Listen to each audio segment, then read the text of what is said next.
The Elf Silver Hammer. When you see two treble clef, it doesn't mean you play two hands with your right hand. It means your left hand move to the right side of your body and on around in middle C.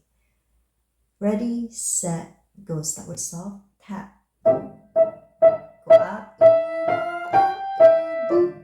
to soft C. Repeat from E.